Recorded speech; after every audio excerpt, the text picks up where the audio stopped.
মাজার ভাঙতে আসেন ভাই। এখানে বললাম যে একটা বিশ্বাসের জায়গা, একটা সম্মানের জায়গা।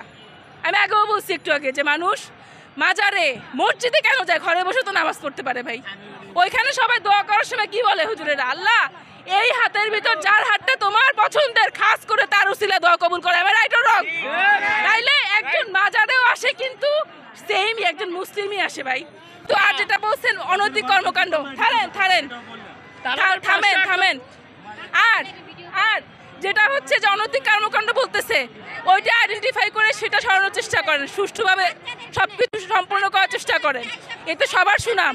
আর যদি দেখেন আমি তো মসজিদে এখন যাইতে পারতেছি না, এখানে পাইছি আমি একটু বইলা যাই, আমার কথা আল্লাহর কাছে অত যাচ্ছে না, আমি পাবি বান্দা।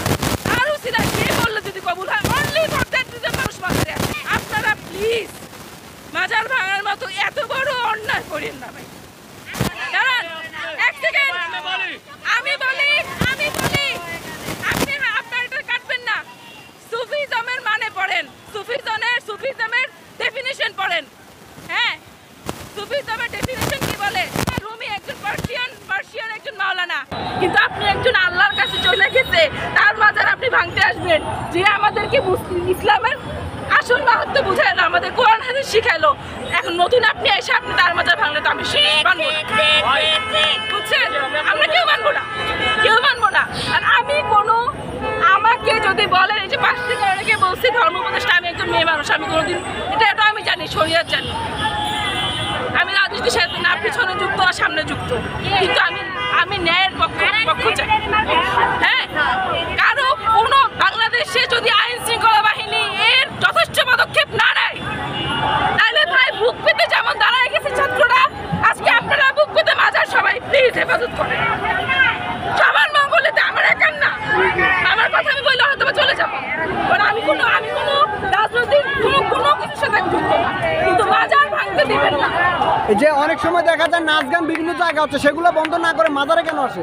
সেটা তো আমি জানি না, সেটা হলে বন্ধ করে। অনৈতিক বলছি, কিন্তু মাজার ভাঙতে না।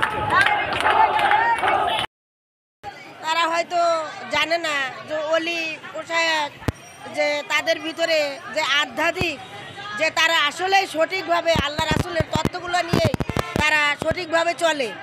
এই জন্য যারা মুন্সি মোল্লা, তারা হয়তো সব কিছু বোঝে না বুঝে তারা মাজার ভাঙার জন্য হয়তো বা একটা পদক্ষেপ নিতে পারে। কিন্তু আমরা জানি যে সর্বসদাই সর্বক্ষণ আমরা ইসমি আজমের আল্লাহর জিকিরেতে থাকি। তাই গোলাপ শাহর মাজার আমরা পবিত্রতা রক্ষা করতে চাই এবং এই মাজারটাকে শ্রদ্ধা ভক্তি করি। আমরা স্বাধীন বাংলাদেশ, স্বাধীন বাংলা চাই।